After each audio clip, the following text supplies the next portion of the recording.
waa tuma kuliyadaada. marka ay dhamaato muddada uu ardaygu ku jiro dugsiga sare waxa inta badan dhacda inuu ardaygu horay ka galo jaamacad iskana diiwaan geliyo kuliyad. doorashada kuliyad waxa ay ku xiran tahay 3 arrimood oo kala ah: 1 inuu jeclaa barashada kuliyadaas, 2 inuu qiimeynayo suuqa iyo fursadaha jira, 3 inay kula taliyeen saaxiibadiis, waalidiintiisa ama dad kale. haddaba waxaa jira 5 kuliyadood aan u gartay inaysan dhalintu wax waraba ka hayn isla markaana aysan dareensanayn ahmiyadda kuliyadahani ay leeyihiin. waana kuliyadaha kala ah: 1 kuliyadda injineeriyadda, 2 kuliyadda sharciga iyo qaanuunka, 3 kuliyadda afafka iyo suugaanta, 4 kuliyadda diblomaasiyadda iyo xiriirka caalamiga ah, 5 kuliyadda beeraha, 6 kuliyadda taariikhda iyo xadaaradda. 1 kuliyadda injineeriyadda waa mid ka mid ah kuliyadaha dunida aadka looga xiiseeyo, waana kuliyad ay ka soo baxeen farsamayaqaanada iyo dadka wax ikhtiraacah. waa kuliyad fac weyn leh oo ku xiran horumar dal ama qaarad.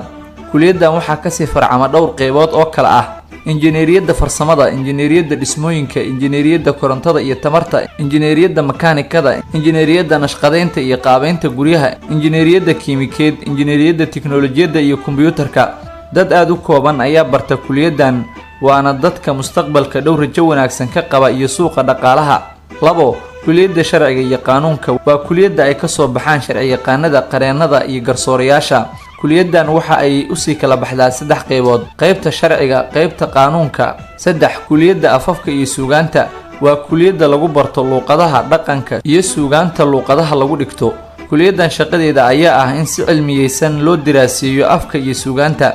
kuliyaddani waxa ay ka kooban tahay 3 qaybood oo kala ah: qaybta afka Soomaaliga iyo suugaanta, qaybta luqadda Ingiriiska, suugaanta iyo turjumaadiisa, qaybta luqadda afka Faransiiska. 4 kuliyadda diblomaasiyadda iyo xiriirka caalamiga ah. kuliyaddan iyaduna waxaa lagu bartaa xiriirada heerka caalami ee dalalka, ururada iyo urur goboleedyada. kuliyaddan waxaa ka sii farcama 2 qaybood oo kala ah: qaybta culumta iyo siyaasadda iyo arrimaha dibadda, qaybta bini'aadanimada iyo bulshada. 5 kuliyadda beeraha. kuliyaddan waxaa lagu bartaa beerista dhirta kala duwan iyo dhaqashada xoolaha nool. kuliyaddan waxaa ka sii farcama dhowr qaybood oo kala ah: ganacsiga iyo beeraha, injineeriyadda iyo beeraha, dhowridda bay'ada, culumta cuntada iyo nafaqeynta, wax soo saarka beeraha, wax soo saarka xoolaha, daweynta iyo xanaaneynta xoolaha, tiknoolajiyadda cusub ee beeraha loo adeegsado. 6 kuliyadda taariikhda iyo xadaaradda waa diraasaynta xaaladihii hore ee dunida soo martay iyo raadka ay reebtay taariikhdooda. kuliyaddan waxaa hoos yimaada dhowr qaybood oo ay ku jiraan culumta daraasaynta basharka, cilmiga bulshada, falsafadda taariikheed, xaaladihii Gariiga, Masar iyo Islaamka, taariikhda Afrika, Aasiya iyo Yurub. sababaha aan u doortay kuliyaddan ayaa ah: ardayda jaamacadda kuma badna, qaarkoodna war uma hayaan waxa lagu barto. shaqooyinka mustaqbalka dhow waxa u badan dadka ka soo baxa kuliyaddan. ardayda barata kuliyaddan waa kuwa ugu mashquulka badan ardayda jaamacadaha. waxaa laga rabaa aqrin badan, baaritaano, diraasayn iyo inay raadiyaan in ka badan inta macallinku sheegayo.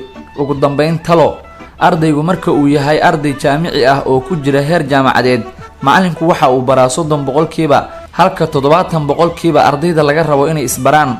haddaba ha ku ekaan islaydyada lagu siiyo oo kaliya ee takhasuskaaga si gaar ah u baro. akhri buugaag ku saabsan qaybta ama fildiga aad baranayso. haddii uu soo gaaro muuqaalka inoo like garee, sidoo kalena asxaabtaada kale u share garee. mahadsanid.